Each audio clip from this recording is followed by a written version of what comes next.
Welcome to news alert. Andhra Pradesh ముఖ్యమంత్రి చంద్రబాబు రాజధాని అమరావతిలో తన నివాస నిర్మాణానికి శంకుస్థాపన చేశారు. వెలగపూడి సచివాలయం వెనుక E9 రహదారి పక్కన ఈ నిర్మాణాన్ని ప్రారంభించారు. ఈ శుభకార్యంలో చంద్రబాబుతో పాటు ఆయన సతీమణి నారా భువనేశ్వరి, మంత్రి నారా లోకేష్, బ్రాహ్మణి, దేవాంశ్ పాల్గొన్నారు. కుటుంబ సమేతంగా సంప్రదాయ పద్ధతుల్లో శంకుస్థాపన జరిపారు. దీన్ని రాజధానిలో కొత్త ఆవాస నిర్మాణానికి నాందిగా భావిస్తున్నారు. రాష్ట్ర పరిపాలనా కేంద్రంలో సీఎం నివాసం నిర్మాణం ప్రారంభం కావడం అభివృద్ధికి సంకేతంగా వైపు ప్రాధాన్యతనిస్తోంది. అమరావతిని భవిష్యత్ ఆశయాలకు ప్రతీకగా తీర్చిదిద్దేందుకు సీఎం చర్యలు వేగవంతం చేశారు.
AP deputy CM Pavan Kalyan చిన్న కుమారుడు మార్క్ శంకర్ త్వరగా కోలుకోవాలని రాజాంలోని జనసేన నాయకులు ఆక్షేపించారు. ఈ మేరకు శ్రీ పోలిపల్లి పైడితల్లి అమ్మవారి ఆలయంలో ప్రత్యేక పూజలు నిర్వహించారు. జనసేన రాష్ట్ర ప్రచార కార్యదర్శి పొగిరి సురేష్ బాబు ఆధ్వర్యంలో ఈ పూజలు చేశారు.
తెలంగాణ ముఖ్యమంత్రి రేవంత్ రెడ్డి ఢిల్లీలో కీలక వ్యాఖ్యలు చేశారు. దేశ రాజధానిలో ఆయన మాట్లాడుతూ దేశంలో కులగణన చేపట్టిన తొలి రాష్ట్రం తెలంగాణ అని గర్వంగా తెలిపారు. రాష్ట్రంలోని కులగణనను తాము విజయవంతంగా పూర్తి చేశామని, అదే తరహాలో దేశవ్యాప్తంగా కూడా జనాభా గణనతో పాటు కులగణన జరగాల్సిన అవసరం ఉందన్నారు. తెలంగాణలో కాంగ్రెస్ పార్టీ అధికారంలోకి వచ్చిన వెంటనే రాహుల్ గాంధీ ఇచ్చిన హామీ ప్రకారం 21,000 కోట్ల వ్యవసాయ రుణాలను మాఫీ చేశామని వెల్లడించారు. రైతులపై భారం తగ్గేందుకు ప్రభుత్వం చేపట్టిన ఈ నిర్ణయం ఎంతో ఉపయోగపడుతుందని చెప్పారు.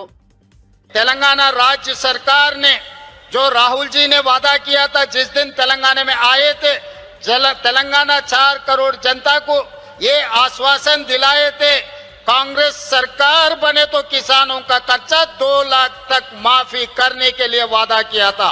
हम लोग 10 महीने में 21,000 करोड़ रुपए 25,50,000 किसानों को कर्जा माफी करके दिखाए। ये राहुल जी वादा ने हमने पूरे किए। और दूसरी बात रहा जनगणना, जाति जनगणना हमने किया। इस देश इसीलिए आज मोदी जी ने डरकर राहुल जी को माइक नहीं दिए लोकसभा में बोलने के लिए। और महिलाओं के लिए बेरोजगार के बारे में मोदी जी ने ये वादा किया था हर साल 2 करोड़ नौकरी देने के लिए। अभी 11 साल खत्म हो गए, 20 करोड़ के ऊपर नौकरी देने वाला था, मगर कहाँ दिए? मोदी जी और अमित भाई को दोनों को नौकरी मिला, मगर हर साल 2 करोड़ जनता 2 करोड़ युवता को कहीं पर नौकरी नहीं दिया हुआ है मोदी जी ने। इसीलिए आज एक ही मेरा गुजारिश है, यहाँ से पूरा देश कोने कोने पे जो गांधीवादी है, गांधी परिवार है, जो लोग राहुल जी के साथ जोड़कर मोदी के खिलाफ लड़ाई करने के लिए तैयारी करना, हम लोग गांधी जी वारिस बनकर मोदी जी और गाडसे परिवार को हराना है इस देश में। इसीलिए किसानों के लिए, युवताओं के लिए, महिलाओं के लिए हमारा सोचधारा इस CWC में जो चर्चा हुई है 2 दिन से, यहाँ से हम उम्मीद लेकर, सुझाव लेकर हम वापस जा रहे हैं। तेलंगाना में भारतीय जनता पार्टी को कदम नहीं रखने देंगे।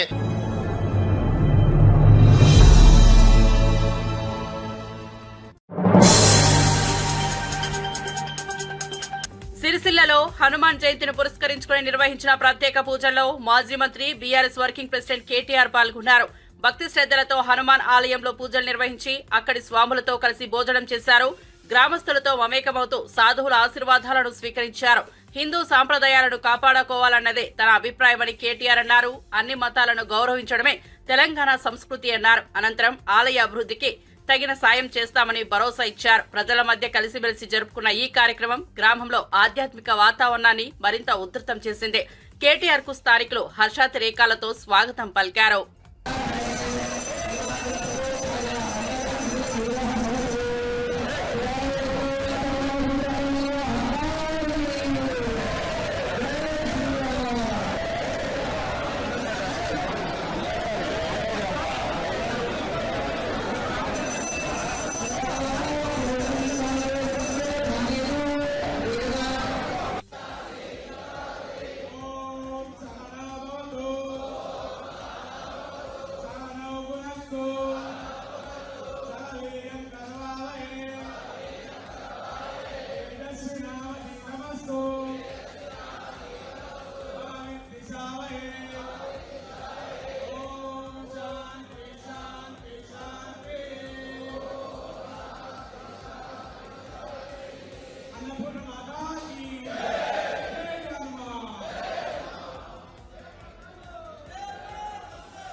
భోగాపురం విమానాశ్రయం నిర్మాణ పనులు వేగంగా కొనసాగుతున్నాయి. గత పాలకుల నిర్లక్ష్యంతో 26% పరిమితమైన పనులు ప్రస్తుతం 71% వరకు పూర్తయ్యాయని కేంద్ర మంత్రి కింజరపు రామ్మోహన్ నాయుడు తెలిపారు. ఇప్పటికే ఎయిత్ వర్క్స్ పూర్తయ్యాయని, railway 97%, taxiway 92%, terminal building 60%, ATC tower 72%, ancillary building 40% పూర్తయ్యాయన్నారు. భోగాపురం ఎయిర్పోర్ట్ దేశంలోనే అతి ఆధునిక హంగులతో నిర్మితమవుతోందని పేర్కొన్నారు.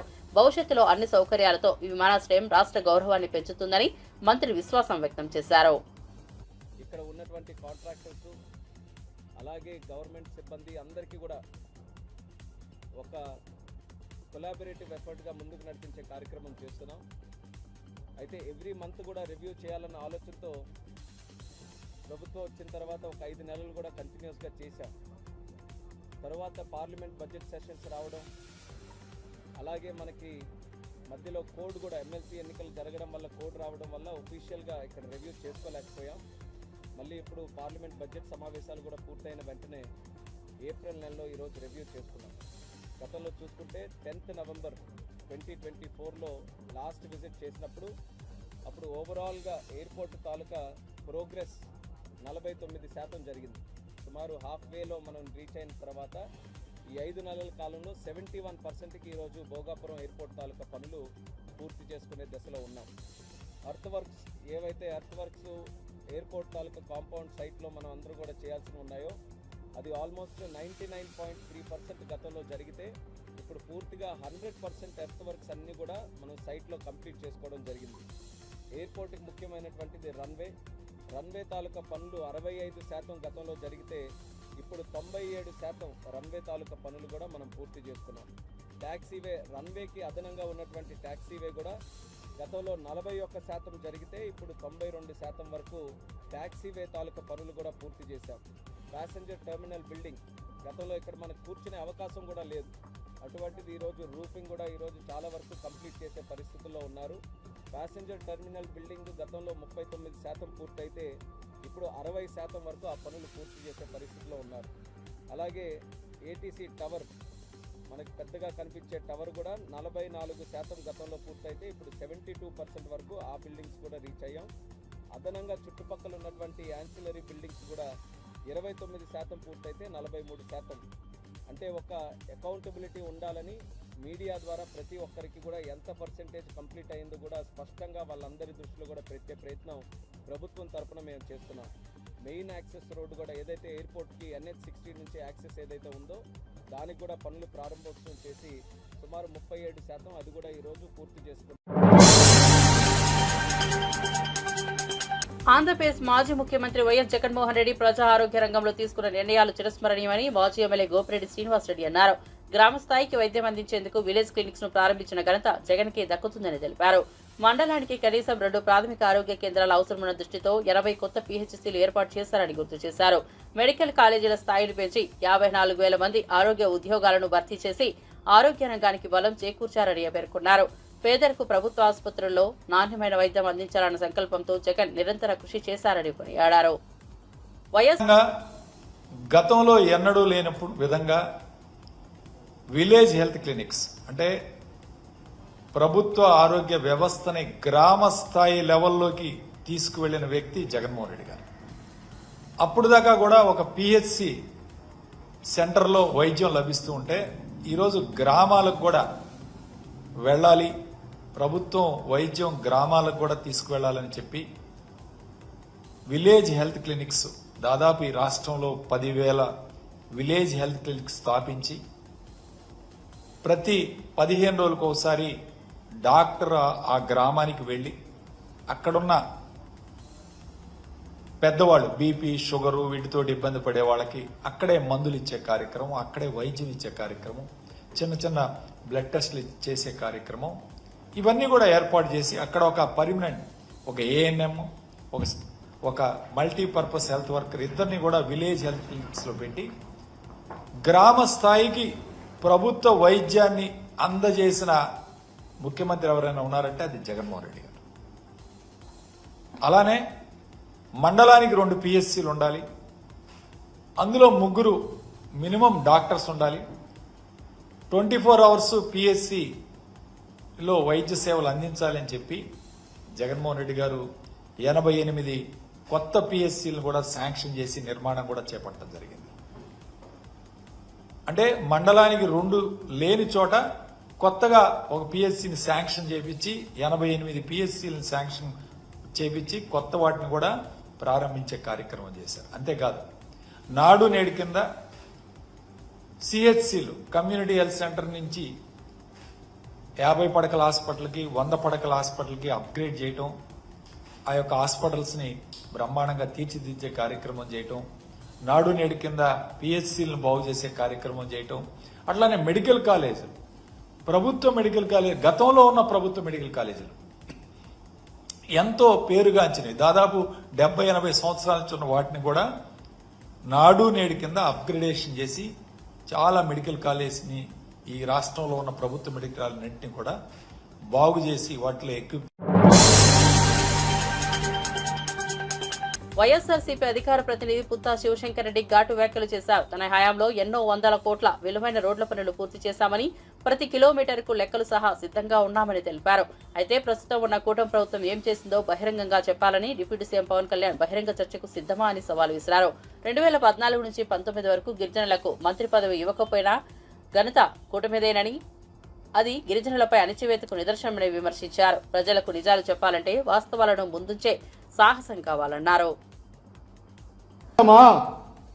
ఎక్కడైనా కూడా ఏ ప్రాంతంలో అయినా కూడాను ఈ గిరిజన ప్రాంతాల్లో సంబంధించినటువంటిది రోడ్లు ఎవరి హయాంలో ఇప్పటి వరకు మీరు చెప్పినట్టు 90 కిలోమీటర్ల, లేకపోతే నేను చెప్పినట్టు 1128.89 కిలోమీటర్ల అనేది బహిరంగ చర్చకి వైఎస్ఆర్ కాంగ్రెస్ పార్టీ ఛాలెంజ్ చేస్తూ ఉంది.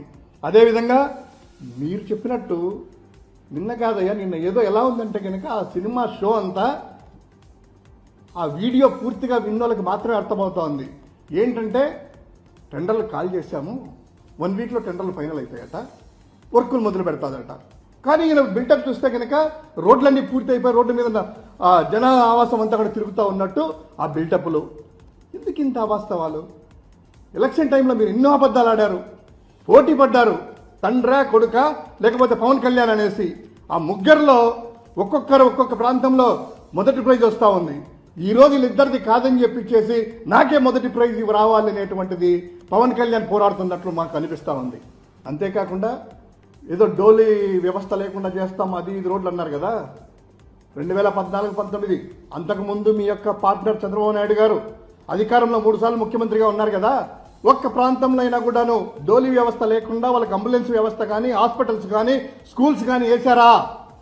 మేము చెప్తానని ఛాలెంజ్ చేసేసి అంబులెన్స్ వ్యవస్థ అయితేమి, హాస్పిటల్ నెట్వర్క్ అయితేనేమి, అవి కాకుండా 2 వీలర్ అంబులెన్సులు కూడా గిరిజన ప్రాంతంలో మొట్టమొదటిసారిగా 2 వీలర్స్ అంబులెన్స్ ఏర్పాటు చేసేసి చిన్న రోడ్ల నుంచి ఎంబడే ఆ గిరిజన వాసులకి వైద్యం అందాలి, వెళ్ళాలి హాస్పిటల్స్కి అనేటువంటి ఉద్దేశంతో 2 వీలర్ అంబులెన్స్ కూడా ఏర్పాటు చేయడం జరిగింది. అదేవిధంగా ROR రికార్డ్ ఆఫ్ రైట్స్, ఆ యొక్క ల్యాండ్ పట్టాలకు సంబంధించినటువంటిది వాళ్ళకు గిరిజన బిడ్డలకి అందించే విధంగా వైఎస్ఆర్ కాంగ్రెస్ ప్రభుత్వం కృషి చేసింది, సత్ఫలితాలు ఇచ్చింది. అదేవిధంగా 2014-19 మీరు తీసుకున్నట్లయితే కనీసం గిరిజనులకు కానీ మైనారిటీలకు కానీ మంత్రి పదవి కూడా లేకుండా చేశారే. GCC ఉంది, గిరిజన కార్పొరేషన్ అనేటువంటి కోఆపరేటివ్ సొసైటీ, దానికి కూడా చైర్మన్ కూడా నియమించకుండా ఆ ప్రాంతం ఎక్కడ అభివృద్ధి చెందుతుందో లేదా ఆ యొక్క గిరిజనులు ఎక్కడ అభివృద్ధి చెందుతారో అనే ఉద్దేశంతో అనగదొక్కడానికి ప్రయత్నం చేశారు. బీఆర్ఎస్ పార్టీ 25 సంవత్సరాల ప్రస్థానం పురస్కరించుకుని ఈ నెల 27న వరంగల్లో రజతోత్సవ సభను ఘనంగా నిర్వహించనున్నట్లు మాజీ మంత్రి ఎమ్మెల్యే తలసాని శ్రీనివాస్ యాదవ్ వెల్లడించారు. పార్టీ స్థాపన నుండి ప్రజల ఆశీర్వాదంతో తిరుగులేని శక్తిగా ఎదిగిన బీఆర్ఎస్ ప్రజాసేవే లక్ష్యంగా ముందుకెళ్తోందని తెలిపారు. ఈ రజతోత్సవ సభ రాష్ట్రానికి దిశానిర్దేశం చేసే మైలురాయిగా నిలవనుందని పేర్కొన్నారు. రాష్ట్ర అభివృద్ధిలో కీలక పాత్ర వహించిన బీఆర్ఎస్ కార్యకర్తలు, నాయకులను సభలో సన్మానించనున్నామని తలసాని తెలిపారు. ఈ సభలో పార్టీ నాయకత్వం రాష్ట్ర రాజకీయాలపై కీలక ప్రకటనలు చేసే అవకాశం ఉందని చెప్పుకుంటున్నారు. ఒక ఉద్యమ నాయకుడే రాష్ట్రానికి ముఖ్యమంత్రి కావడం, 10 సంవత్సరాల పరిపాలన ఈ దేశానికి ఆదర్శంగా రైతులు గాని, యువకులు గాని, మహిళలు గాని, నిరుద్యోగులు గాని మన గ్రామీణ ప్రాంతంలో నీళ్లు, కరెంటు లేకుండా సుమారు 65 సంవత్సరాలు ఇబ్బంది పడిన వాళ్లకు కేసీఆర్ గారి నాయకత్వం, వారికి ఉన్నటువంటి విజన్ అనేది ఏందో ఆ 10 సంవత్సరాల స్వర్ణ యుగాన్ని ప్రజలు చూసిర్రు. మరి 27వ తేదీన జరిగేటువంటి ఆవిర్భావం మా అందరికీ, మా ఇంట్లో ఒక పండుగ రోజు, మా కుటుంబాలలో ఒక పండుగ రోజుగా భావించి దీన్ని బ్రహ్మాండంగా గ్రేటర్ హైదరాబాద్ పరిధి నుంచి కూడా భారీ ఎత్తున మేము అక్కడికి వెళ్లాలనేటువంటి ఉద్దేశంతో ఈ రోజు ఒక మీటింగ్ ఏర్పాటు చేసుకోవడం జరిగింది. రెండోది రేపు ఎల్లుండి మీకు గోషామైల్ కానివ్వండి, నాంపల్లి కానివ్వండి, కార్వాన్ కానివ్వండి, అదేవిధంగా ఖైరతాబాద్, ఈ మీటింగ్లన్నీ రేపు ఎల్లుండి శ్రవణ్ గారు, కాలేరు వెంకటేష్ గౌరవ శాసనసభ్యుల ఆధ్వర్యంలో ఆ కార్యక్రమాలు జరుగుతాయి. రెండోది అన్ని నియోజకవర్గాలలో 12, 13వ తేదీన కూడా నియోజకవర్గాల్లో మీటింగ్ జరుగుతాయి. 20వ తేదీన ఈ నెల ఇక్కడనే భవన్ లో జనరల్ బాడీ మీటింగ్ జరుగుతుంది.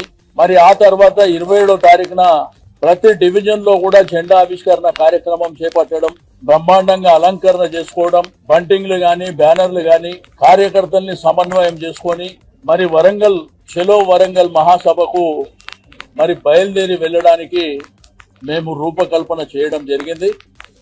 కాబట్టి కార్యకర్తలు, నాయకులు, సింపథైజర్స్, ప్రజలు కూడా స్వచ్ఛందంగా ముందుకొచ్చి, ఎందుకంటే ఆ బ్రహ్మాండమైనటువంటి స్వర్ణ యుగాన్ని మీరు చూసిండ్రు, బ్రహ్మాండమైనటువంటి పరిపాలన చూసిండ్రు. కాంగ్రెస్ ప్రభుత్వం వచ్చినాక ఈ 1.5 సంవత్సరాలు మరి ఏమి జరుగుతుందో మన కళ్ళ ముంగట మనం చూస్తున్నాం.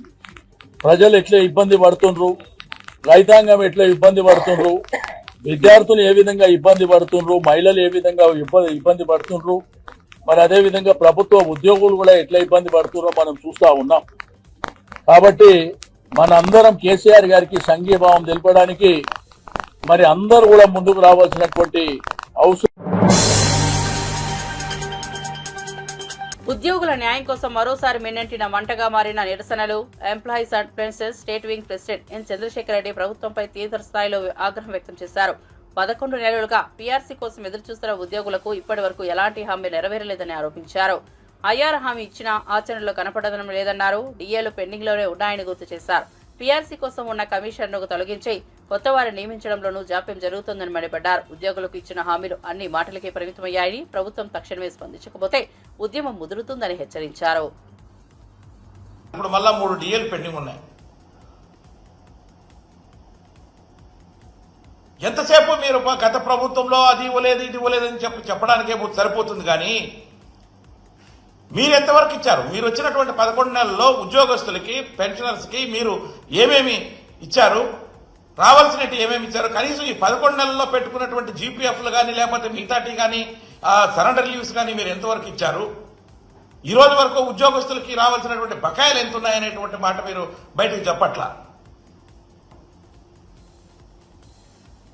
మొన్న సంక్రాంతి రోజేమో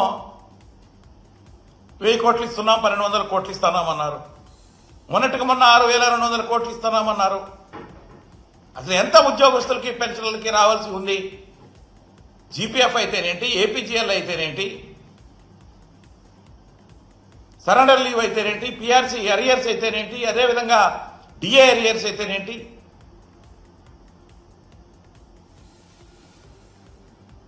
మెడికల్ రియంబర్స్మెంట్, ఇవన్నీ అన్నీ కూడా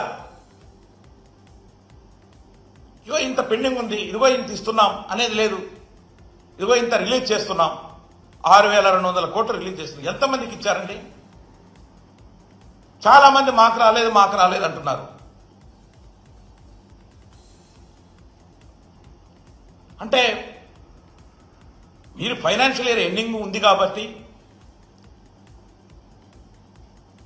సిపిఎస్ ఉద్యోగస్తులు ఏదైతే కంట్రిబ్యూషన్ వాళ్ళ కట్టిన కంట్రిబ్యూషన్తో పాటు గవర్నమెంట్ కూడా కంట్రిబ్యూట్ చేయాల్సినటువంటి అవసరం ఉంది కాబట్టి రిజర్వ్ బ్యాంక్ రూల్స్ ప్రకారంగా అది కడితేనే మీరు నెక్స్ట్ ఏదైతే లోన్ ఎలిజిబిలిటీ వస్తుంది కాబట్టి ఆ ఫైనాన్షియల్ ఇయర్ ఎండింగ్ లో అది కట్టాలి. కాబట్టి ఇవంతా కూడా 6000 కోట్లు మేము కడుతున్నామని చెప్పి భూసిని చూపెట్టారే తప్ప మీరు ఎక్కడా ఉద్యోగస్తులకి పెద్దగా ఇచ్చినటువంటి పోకడలు ఎక్కడెక్కడ కనపెట్ల.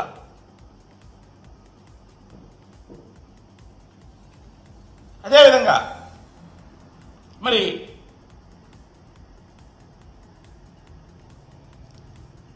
జాబ్ చార్ట్ అన్నారు నిరుద్యోగులకి.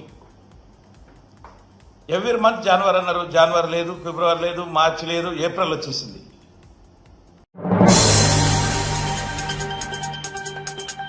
మహానీయుల పేరును రాజకీయాలకు వాడుకుంటున్న వారిపై ప్రభుత్వ విప్ ఎమ్మెల్యే ఆది శ్రీనివాస్ ఘాటు వ్యాఖ్యలు చేశారు. రాజకీయ లబ్ధి కోసమే కొందరు నేతలు మహానుభావులపై ప్రేమ ఒలకబోస్తున్నారని విమర్శించారు. నిజమైన గౌరవం చూపాలంటే వారి స్ఫూర్తిగా అనుసరించాలి, కానీ రాజకీయ హంగామా చేసేందుకు పేరు వాడకూడదని స్పష్టం చేశారు. ప్రజలకు నిజం ఏంటో తెలుస్తోందన్న ఆయన తప్పుడు నాటకాలతో ప్రజలను మభ్యపెట్టే ప్రయత్నాలు ఫలించవన్నారు. మహానీయులను విస్మరించిన వారే ఇప్పుడు వారు చెప్పిన విలువలను ప్రచారం చేయడం దుర్మార్గమని ఆగ్రహం వ్యక్తం చేశారు. రాజకీయ లాభం కోసం మహానుభావుల ఆశయాలను వక్రీకరించకూడదని హితవు పలికారు. బీసీ రిజర్వేషన్ అని మహాత్మా జ్యోతిరావు పులే గురించి ఒక కొత్త నినాదాన్ని ఎత్తుకొని ముందుకు వస్తున్నటువంటి సందర్భం చూస్తే ఆ కుటుంబంలో రాజకీయ అవసరాల కోసం లేదా కుటుంబంలో తన రాజకీయ స్థానం కోసం పాటు పడుతున్నట్టుగానే కనిపిస్తుంది తప్ప సావిత్రిబాయి పూలేకు మహాత్మా జ్యోతిరావు పులే గారు స్వయంగా పాఠాలు నేర్పి స్త్రీకి కూడా ఉన్నతమైన విద్య రావాలని చెప్పి ఆ కాలంలో ఆ మహనీయుడు చేసినటువంటి ఆ దంపతులు చేసినటువంటి మరి ఆదర్శమైనటువంటి విధానాలపైన కవిత గారు మాట్లాడమని చెప్పి అనిపిస్తా ఉంది. 6 మాసాలు జైలుకు వెళ్ళి వచ్చినటువంటి కవిత గారు కూడా మహనీయుల గురించి మాట్లాడమంటే దెయ్యాలు వేదాలు వల్లించినట్టుగా ఇందిరా పార్కును మీ తండ్రి గారు అసలు ఈ తెలంగాణ వచ్చినాక ధర్నాలు వద్దని నిషేధించిన సందర్భంలో ఎక్కడైతే నిషేధించిన ఇందిరా పార్కు ధర్నా చౌక్లోనే మళ్ళీ ధర్నాకు కూర్చున్నారంటే ఇంతటి ప్రజాస్వామ్యమైన ప్రశ్నించే వారికి కూడా అవకాశం కల్పించిన మా రేవంత్ రెడ్డి గారి పైన బహుశా వారు ధర్నా చేసినప్పుడు మాకు ఈ ధర్నా చేసే అవకాశం కల్పించినందుకు ముఖ్యమంత్రి గారికి ధన్యవాదాలు చెప్పని కూర్చుంటారని చెప్పి అనుకున్నాం. ఎవరైతే ఆ ధర్నా చౌక్ను ఎత్తివేసినటువంటి కేసీఆర్ గారు కుమార్తెగా అదే ఇందిరా చౌక్ లో మీరు మాట్లాడడానికి అవకాశం కల్పించినటువంటి మా గౌరవ ముఖ్యమంత్రి రేవంత్ రెడ్డి గారి విశాల దృక్పథాన్ని ఒక్కసారి గుర్తు తెచ్చుకో కవిత గారని చెప్పి ఈ సందర్భంగా చెప్పే ప్రయత్నం చేస్తూ 10 ఏళ్ళు అధికారం ఉన్నప్పుడు జ్యోతిరావు పులే గారు గుర్తుకు రాలేరు. 10 ఏళ్లు మీ తండ్రి ముఖ్యమంత్రిగా ఉన్నప్పుడు సావిత్రిబాయి పులే కూడా గుర్తుకు రాలేరు. ఈ రోజు మీరు చెప్తే మేము నేర్చుకోవాలని చెప్పిన మాట, మీరు చెప్తే మా అసెంబ్లీ స్పీకర్ గారు గుర్తు తెచ్చుకోవాలని చెప్పిన మాట. అసలు బలహీన వర్గాలకు మీకు ఏ సంబంధం అని అడుగుతున్నా. మా బీసీల పైన ఈ కపట ప్రేమ, ఈ మొసలి కన్నే ఇప్పుడు ఎందుకు అని అడుగుతున్నా. అధికారులు ఉన్నప్పుడు మా బీసీని గుర్తుకు రారు. మీకు అధికారులు ఉన్నప్పుడు మా బీసీలకు అపాయింట్మెంట్లు ఇవ్వరు. ప్రజాభవన్ ను వెనుకటి గడిలేక మార్చుకొని ఇనుప ముండ్ల కంచెల మధ్య పరిపాలన చేసినటువంటి మీకు మాకు తేడా. ప్రజాపాలన, ఇందిరమ్మ పాలన, గౌరవ ముఖ్యమంత్రి గారు రేవంత్ రెడ్డి గారు పదవి బాధ్యతలు స్వీకరించిన 3 గంటల లోపనే మీ ప్రగతి భవన్ కున్న ముండ్ల కంచెలను తీసివేసి అక్కడి ప్రజాభవన్ కు మహాత్మా జ్యోతిరావు పులే నామకరణ చేసినటువంటి మాకా మీరు. హనుమకొండ జిల్లా దేవనూరు గుట్టల్లో అటవీ భూములను ఆక్రమించారంటూ తనపై వచ్చిన ఆరోపణలను స్టేషన్ గన్పూర్ ఎమ్మెల్యే కడియం శ్రీహరి ఖండించారు. వాస్తవాలు ఉంటే ఆధారాలు చూపాలన్నారు. ఆరోపణలు నిజమని తేలితే తన ఎమ్మెల్యే పదవికి రాజీనామా చేసి పల్లా రాజేశ్వరరెడ్డి, తాటికొండ రాజయ్యల ఇంట్లో గులాంగా పనిచేస్తానన్నారు. లేదంటే వారిద్దరు క్షమాపణ చెప్పి తనకు గులాంలా ఉండాలంటూ కడియం శ్రీహరి సవాల్ విసిరారు. 30 ఏళ్ల రాజకీయ జీవితంలో తాను ఎలాంటి అక్రమాలకు పాల్పడలేదని, గుంట భూమి కూడా కబ్జా చేయలేదని తెలిపారు. బీఆర్ఎస్ నేతల ఆరోపణలపై న్యాయపరమైన చర్యలు తీసుకుంటారన్నారు. మాట్లాడడం చాలా దౌర్భాగ్యం. దీనికి వివరణ ఇచ్చుకోవటానికి కూడా నాకే సిగ్గు అనిపిస్తున్నాను. ఇలాంటి వార్తలు రాసి ప్రజలను అయోమయంలో పెట్టి ఒక వ్యక్తి యొక్క ప్రతిష్టను దెబ్బతీయడం సరైనది కాదు. ఆధారాలు ఉంటే, సాక్ష్యాలు ఉంటే, డాక్యుమెంటరీ ఎవిడెన్స్ ఉంటే అవన్నీ ప్రజల ముందు పెట్టి దోషిగా నిలబెట్టే ప్రయత్నం చేస్తే తప్పకుండా వివరణ ఇచ్చుకునే ప్రయత్నం చేస్తాం. అవి నిజమైతే, నిజమని మీరు నిరూపిస్తే తక్షణమే నేను నా ఎమ్మెల్యే పదవికి రాజీనామా చేసి ప్రజలకు క్షమాపణ చెప్పడానికి సిద్ధంగా ఉన్నాను. లేని పక్షంలో మీ పైన న్యాయపరంగా, చట్టపరంగా చర్యలు తీసుకోవటానికి కూడా నేను వెనుకాడను. నా అధికారాన్ని ఉపయోగించుకొని అధికారులను బెదిరించో ఇంకే రకంగానో ప్రయత్నం చేసో ఒక గుంట భూమి కూడా నేను కబ్జా చేయలేదు. ఉమ్మడి వరంగల్ జిల్లాలో కానీ మరెక్కడైనా కానీ నేను భూ కబ్జాకు పాల్పడినట్టుగా నిరూపిస్తే కూడా నేను రాజీనామా చేయడానికి సిద్ధంగా ఉన్నాను. దౌర్భాగ్యం ఏంటి అంటే బట్టగాల్సి మీదేసి దానికి నువ్వే పరిష్కారం కనుగొన్నట్టుగా ఉంది. ఒక రోజేమో 2000 ఎకరాల భూమిని నేనే కబ్జా చేస్తున్నానని చెప్తారు. రాజేశ్వర రెడ్డి గారు నిన్న మాట్లాడుతూ 25 ఎకరాలు ఒకరికి, 25 ఎకరాలకి ఇంకొకరికి, 50 ఎకరాలు వాళ్ళ బినామీలకు పట్టా చేయించే ప్రయత్నం చేస్తున్నారని రాజేశ్వర రెడ్డి గారు మాట్లాడతారు.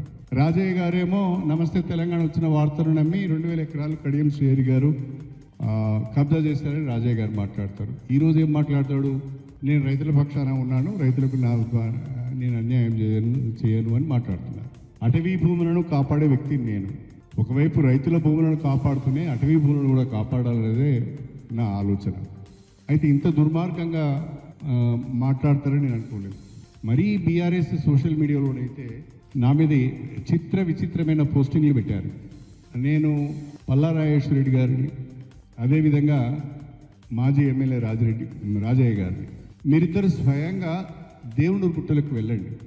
అటవీ అధికారులను, రెవెన్యూ అధికారులను, రైతులను, మీడియా మిత్రులు అందరినీ తీసుకువెళ్ళండి. ప్రజలందరి సమక్షంలో మీరే విచారణ చేయండి.